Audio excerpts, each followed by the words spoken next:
Praise the true and living power is real. Indeed, he is worthy to be praised. Indeed, he is worthy to be praised. Just some food for thought. In order for us to understand who we are as a people, and that we are true Israel, we have to understand our ancestors because we need to understand their character and nature so that we can understand our character and nature.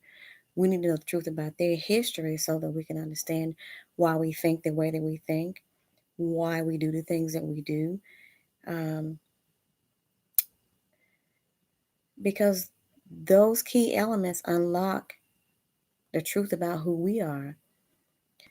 Um, for example, throughout the history of the Bible, you can read it from front cover to back cover. Our ancestors were always in captivity. They were always enslaved by other nations of people that were not even the Most High's people.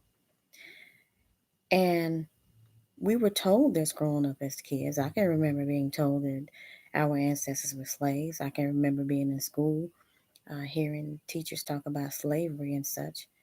And I can remember being at home hearing about our ancestors being slaves. But nobody told us why they were slaves. Why were they slaves? Why did our ancestors, the real true Hebrew Israelites, why did they keep going into captivity, which is slavery? Why? They had to be doing something wrong because you don't go into captivity, you don't go into slavery for doing all things right. You go into slavery for doing all things wrong. And that's the part that we need to understand about our ancestors to better help us to understand why we worship the way we worship today. Why is it that, today Israel is still worshiping idols and, uh, paganism, idolatry, graven images, lies, flat out lies. Why? I mean, there's a reason for that. Our ancestors did it. But getting back to the fact about our ancestors being slaves, our ancestors were slaves because they broke covenant with the true and living power. And anytime, the Most High's people, our ancestors, broke covenant with Him, they would be enslaved by another nation of people that were not the Most High's people. And that nation of people, whomever it was, reigned over them. And we have to understand that when that nation of people ruled over them, the Most High was no longer among his people because no man can serve two masters. So if he allowed another nation of people that were not his people to rule over our people, our ancestors, then what gods were they serving? They weren't serving the true and living power. We know they weren't doing that for sure. Again, no man can serve two masters. So whoever and whatever gods they were introduced to, those were the gods that they worshiped. And we have to understand that those very gods that they worship were the same ones that our ancestors passed on down through the tradition on to us before truth comes into play.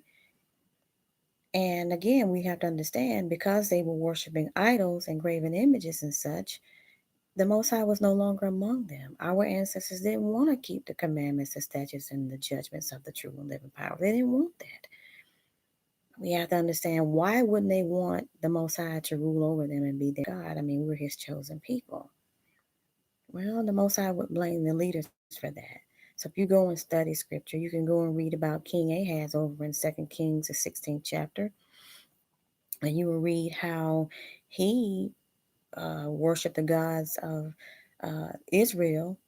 They were abominable gods, and he actually led the people to worship those gods.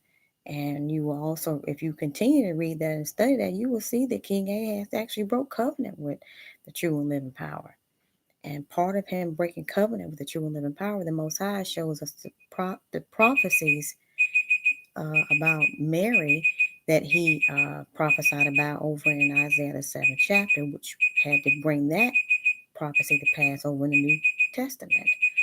So, this is just some food for thought. I did want to come on here just to kind of make you think, help you to get your head out of the box, think outside the box, Ask more questions, do more studying, so that you can get on track with worshiping the true and living power. But I'll be coming on here more and more to discuss these types of subjects with you. Um, I hope you enjoy it. I do. The Most High desires to have a relationship with His people. He deserves to be praised and worshipped, and He is among His people. We are a liberated people. He has liberated us as a people, and it's high time that His people understand that, so that we'll know how to better worship Him the way that He deserves to be worshipped. But until the next time, be blessed, and all praises to the true and living power.